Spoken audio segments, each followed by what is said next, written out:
And welcome to another episode of Diary of a Ghost Hunter with your hosts Anne and Renata Daniel. In this week's episode, we're going to tell you about some of the things that have happened during the week as ghost hunters that we have to deal with. We had the release of the new Devil's Advocate with Isaac and Claire Butterfield and the Ghost Grannies.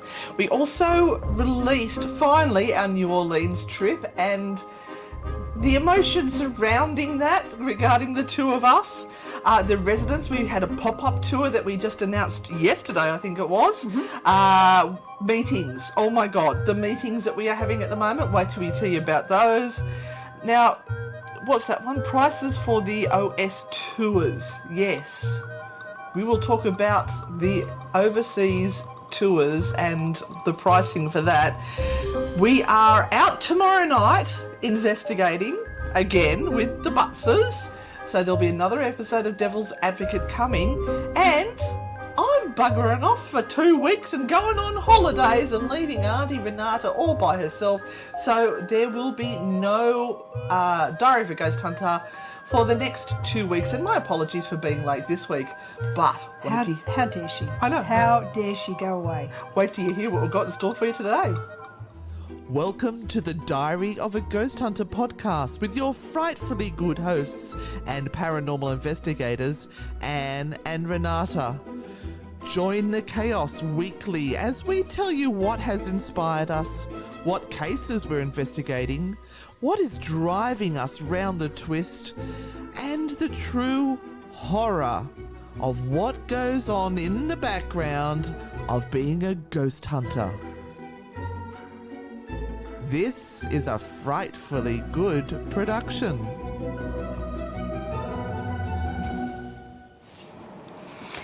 Well, Anne, welcome. Hey, thanks, Renata. So we have a emotional episode. I know. She's going to miss me. Emotional episode of Diary of a Ghost Hunter as Anne goes on holidays for the next 2 weeks and leaves me alone. Alone with a whole team to look after you. Yes, yeah, we've got a few tours while you're away, but we'll be able to handle that. That's fine. I have every faith in you that you guys will Yes, rise to the occasion. I'm only one person. I know that I've got the force true. of 20, but You've got the voice of 50, but I never mind. know. And the boobs of at least 3. Anyway, shall we get on to the actual guts of the episode here? Yes. So we've just had the latest episode of Devil's Advocate with Isaac and Claire Butterfield come out. We've been waiting for this to come out for weeks. So we filmed it back in December at the Bellbird Hotel. I did see one funny comment. The comments have been really good, actually. There was a comment that the music was a bit loud, or there was too much of it, piano music. And look, this is a new crew that we've got on, and I had to listen to it, and I probably agree that some of the piano music was a bit loud. The audio is not as good as the other. Not as good as the other, but it's more of a rough and ready sort of take on what we do rather than the spit and polished and beautiful. And people are really responding well to it. Yeah, there was one funny person who said that I think you commented, you must have responded because they said it was all bullshit. The whole thing was bullshit. And you commented. And she said, well, I sort of like it, but I don't think the swearing's needed. Oh. Was I swearing? No, not you. It was in the episode. Oh. But we're Australians. We tend to swear quite a bit. It's part of our vocabulary. Yeah, it's interesting how some people are very offended by swearing. They're not offended by pedophiles, but they're offended by swearing. Right. Okay. I didn't see that analogy coming there at all. There you go. Right. Thanks for that. You're welcome. All right. Now, we've had a bit of excitement. We have been trying since, 2019, we put together a tour to go to New Orleans, which was scheduled to happen at the end of 2020. And we sold out the tour really quickly, and it was so exciting. We had actually organised all the accommodation, and we were working out how we were going to get people transferred around the place. I think we'd got some minibuses and a car that we were going to hire, and it was a lot of work. It was terrifying because the dollar was sliding back and forth all over the place. And then, of course, Miss Rona decided to steal it all away from us, didn't she? Yep. We were that close. Yep. That close to going. And yes, then it was a big backpedal, and then it took you months to get all of the money back. Yeah, I had to get refunds back. You were so worried that people were going to be missing money and out of pocket and everything. And I think because there was like bank transfer fees, and then the dollar would go up and the dollar would go down. And by the time we got everyone's money refunded to them, I think they lost about $15 each. I was pretty proud of that. Yeah. But sadly, it meant that we just couldn't do the trip. So, last year, we had an idea that we would pull it all together again, but that this time we wouldn't be doing all of the hard work. We would employ a travel agent who we kind of know through doing other things, and she's been running paranormal tours all around the world with some of the big names in the industry at the moment. Yes. All the biggest names. And so we reached out to her and said, that's little old Anne and Renata, the ghost grannies. how about we do one? How about you organise one for us? Now, we want to go to New Orleans. We know that people want to go to New Orleans. Can you put in an itinerary? Can you give us prices? All of this sort of stuff. And we heard crickets for a really long time. Oh, no, she thought it was a great idea. That was all really good, but it was trying to get the information. And we sort of felt that maybe because it's only Anne and Renata Ghost Grannies, that maybe we weren't high enough on the pecking order. And I'm sure that's not what the situation was at all. But so just some other names that run these tours. We have John Zaffis. We have Brian Cano. We have... what's his face? Dave Schrader, that we're going on a tour on this year. So like TV people. Yeah. TV people. Well-known people in America. And then there's us. Then we've gone, hell yeah, we can sell a tour. We'll sell it out, we'll be fine. Absolutely. Yes, sure we can. So we sort of hounded them quite a bit, didn't we? Oh. We did hound them and became very annoying because we decided the squeaky wheel will get some attention. So and I know they've been going flat chat because they have had so many tours that are running, and we finally got our prices for the New Orleans trips, and we went, oh. Yeah. Oh, when we were doing it, it was going to be $3,250 Australian per person, and that was for, I think, 9 days, 8 nights. And now, because of the war in the Ukraine and because of the fuel situation, petrol, oil, it's all, political stuff going on. COVID has caused a whole hell of a lot of trouble with staff, employees. They're having trouble sort of getting buses and people to run the buses, never mind pay to put the petrol in the buses. Anyway, the price initially came to $3,300 US, and we've just gone, oh yeah, I think we can do it. I think we can do it. So for those who don't know the exchange rate between Australia and America, at the moment our we get 70 cents American for one of our dollars. We used to be better. Yeah. We used to get $1.10, and now it's dropped back that far. So you sort of have to add about 40% on top to get the Australian dollar equivalent. So we took a leap of faith and we said, yeah, we can do this. We can do this. We think the people will love this itinerary this much that they will actually do it. And it's brilliant. We're staying at the Oaks plantation. We're staying at Myrtle's plantation. We are investigating at those places. We are in the French Quarter for 4 nights. We are doing voodoo tours, vampire tours. We're doing workshops. There's even like a swamp tour for the gators. Well, not for the gators, for us to look at the gators, I think. It is jam-packed, and like if you're a fan of Anne Rice, you'd just be drooling everywhere. So they went away and they sort of reworked it, and they actually got the price down a little bit and got it down to $3,195 US, which we really appreciate. And we said, okay, let's go for it. So we could only take 20 people. What happened? You went off. I'm off like a frog in a sock. So as you're watching this and as it's being recorded, we announced this yesterday. And at the moment, we have 5 spots left. So it's been less than 24 hours, which has just blown us away. It has absolutely blown us away to think that we have beautiful people who are trusting us with a massive tour over to New Orleans, which is going to be fully escorted by us. Doesn't include airfares. And a tour guide there. It will be bus travel everywhere, so no one is really. We've got a small amount of time to do some shopping. And sort of gaps in between where we can sneak out and do our own thing. But other than that, it's just fully escorted with a lot of the meals, a lot of the breakfasts and everything. Not a lot of meals. There's a couple of meals added into that. Yeah. And so, yes, people have just gone nutso over this. I don't blame them. I don't blame them. The itinerary is amazing. Yeah. So if you look up, was it Mysterious Adventures? Yes, Mysterious Adventures. Frightfully good tour to New Orleans. By the time you see this, there may be tickets left. I'm not sure. I know all the single tickets are gone. We're just down to the twin share tickets now. So, we are thrilled. So thank you. And all I can say is if this goes well, we'll be doing some more. Yeah.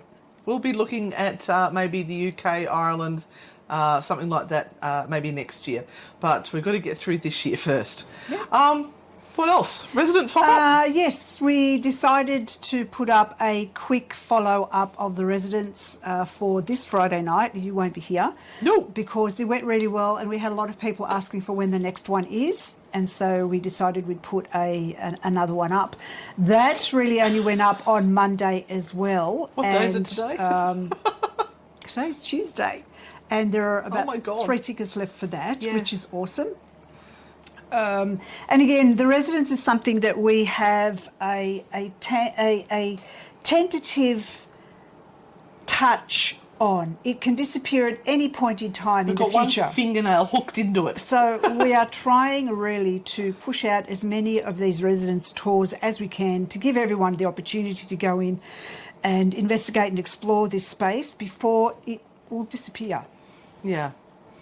The other thing we've been tied up with is meetings. Yes, it's been a business. It's been week. Wonderful. It's been absolutely delicious. It's been a business week for us, and a lot of people don't see that a lot of this stuff.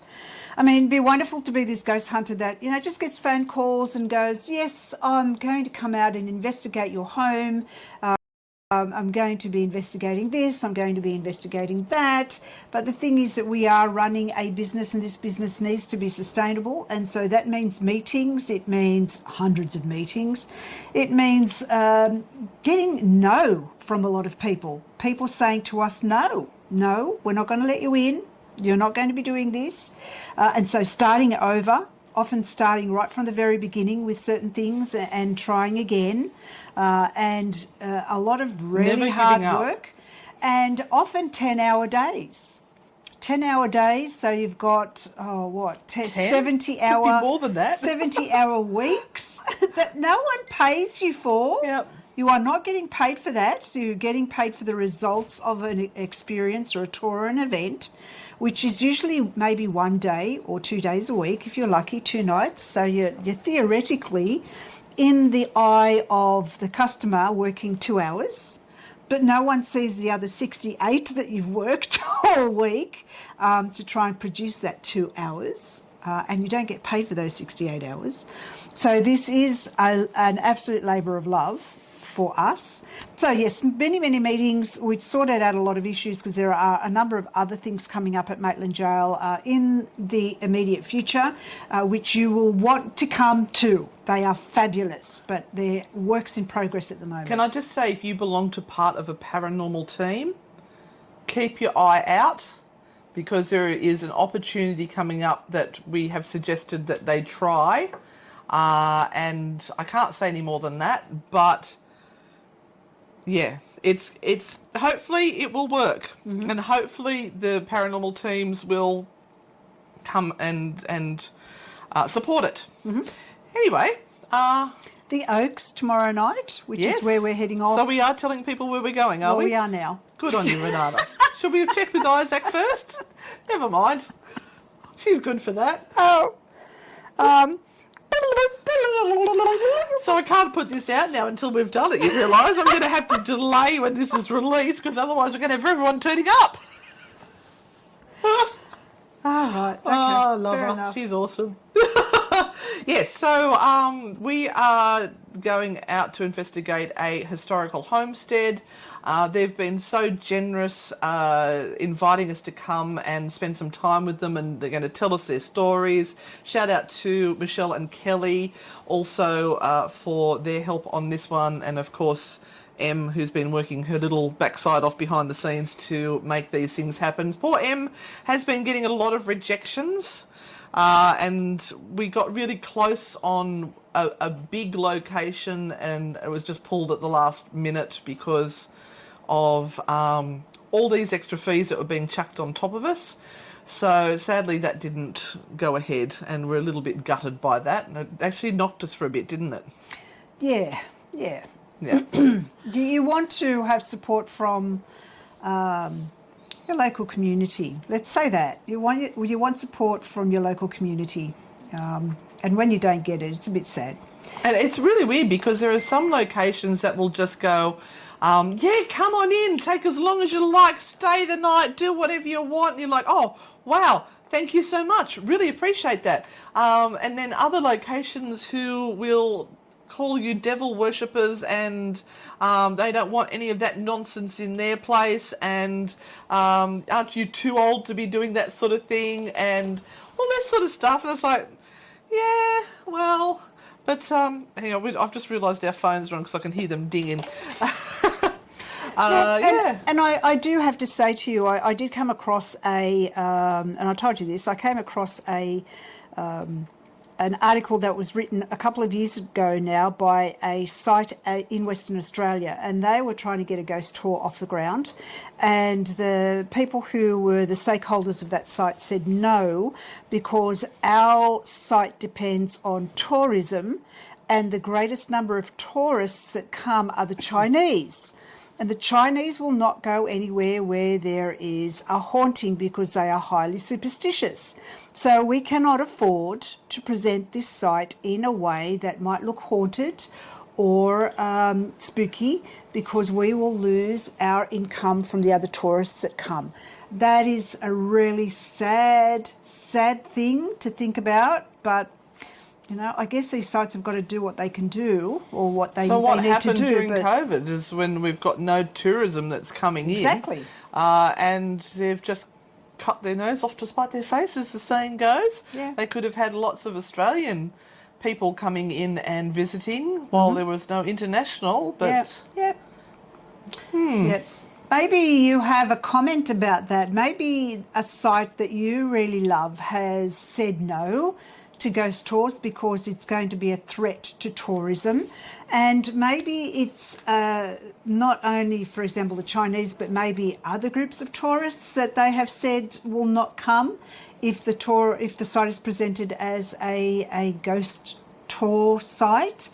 And look, if you're listening from overseas, maybe that's affecting you in some way as well. Maybe you have heard of a site that's had these difficulties, and so they prefer the tourists with the big dollars rather than the paranormal investigators and the tour groups that might come in not so often and have a lot less money to spend than the big names. Maybe that's affected you as well. We'd love to hear from you with regard to that. And what are these sites doing? How do they compensate? Do they offer anything else? Do they just knock back paranormal groups altogether and go, no, this is a no-go zone, a no-go site? What's going on? Let us know. And we had some fun experiences on Friday night, didn't we? So sometimes on a tour, you will have people who want to do their own thing and are not very good at following instructions. And In other words, they don't read them.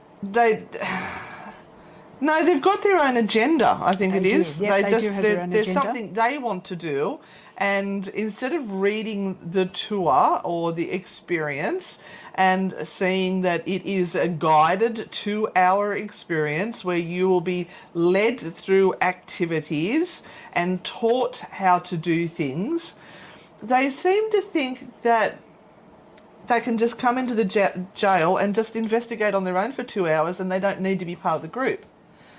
And No, just because you have bought a tour ticket doesn't mean that you are then allowed to do whatever you like. If you went to a theatre and there was a person singing on stage, a performance, just because you've bought the ticket into the theatre doesn't mean that you can run around the audience and sit on people's laps or go in and out. That sounds like fun. Whilst the performance is on. No, you sit down and you watch the performance. Yeah. So why people buy a ticket to Paranormal Investigations and then think that they can just sort of wander around on their own or at their own pace? So we had someone else on the tour that was just making the whole group lag behind because they would saunter through all of these spots specifically on their own. Yes, because they were trying to get the vibe of the place or whatever, but there was no thought about others or making everyone else wait until that person Just turned what they up and wanted joined to the do. group because they wanted to do their own thing. They felt that they were getting signals from the other side and they were very adamant about what they thought we were doing right and what we were doing wrong. And that sort of behaviour also when you're trying to run an experience where, say, you are up the front trying to teach something or I'm up the front trying to teach something, you've got someone at the back going,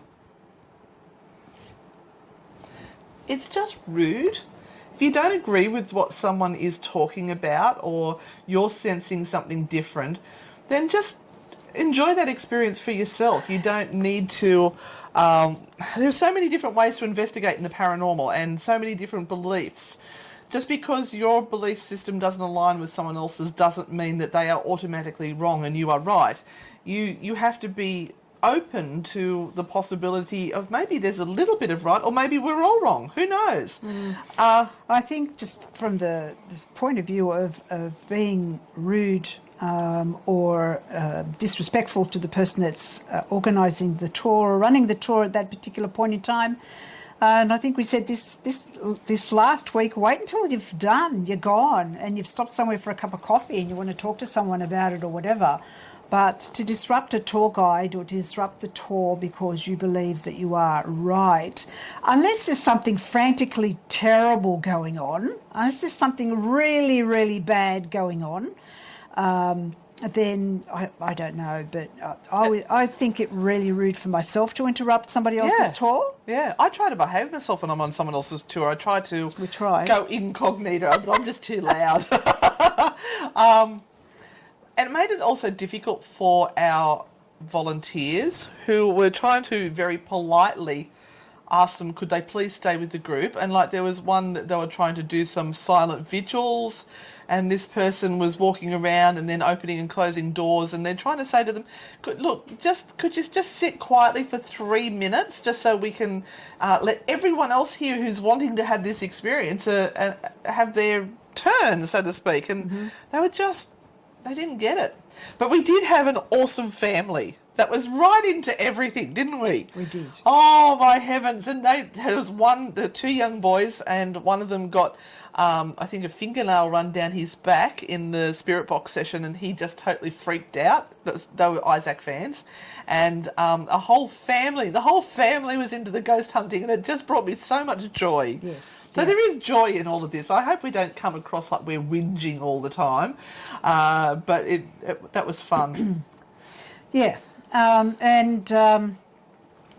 It's just these things that you sort of pick up during these tours and events that you run, I mean, some people may also think that every tour is gold and that nothing happens with the tour guides or the people that organise this stuff. But we have things to think about for every single tour that we do, and about how to handle some of the clients that come along and are demanding in their own way, because you will always get people like that. And so you've kind of sort of have a series of things that you can implement when that happens. And I guess that comes with doing more and more tours and getting more experience. Yeah. Well, that sort of wraps it up for us for this week. Boy, what a week. I apologise again for this being late.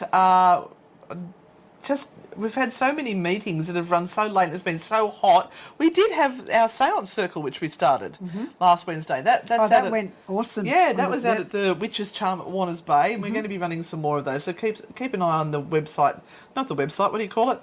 Wherever it is, Facebook for more information on that.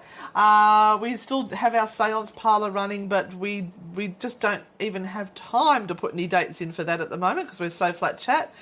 But this Friday, I'm jumping on a cruise ship. I'm going to probably get COVID, but you know, I've got my cold and flu tablets, my vitamin C. I'm ready. And I'll be back on the 16th. So there won't be any Diary of a Ghost Hunters for the next 2 weeks. And I think we've got enough true hauntings to cover us. There might be one that depends if I can get one more recorded before I left, because that's my fault. Yeah, we'll try to get that done before I go. But that's it for now. Yes. I'll have some more stories to tell you about my cruise when I get back, I'm sure. Can't wait for those, Anne. I might do a vlog. Would you like a vlog? A vlog. A vlog. Absolutely. With my husband, not in the bedroom. Absolutely. Okay, everyone, stay good. Oh, stay good. Stay good. Stay frightfully good. Be frightfully good. Stay spooky. And we'll see you on the dark side. We need to get as good as Isaac when he rattles his off. We just suck at this. Oh, bye, everyone. Bye.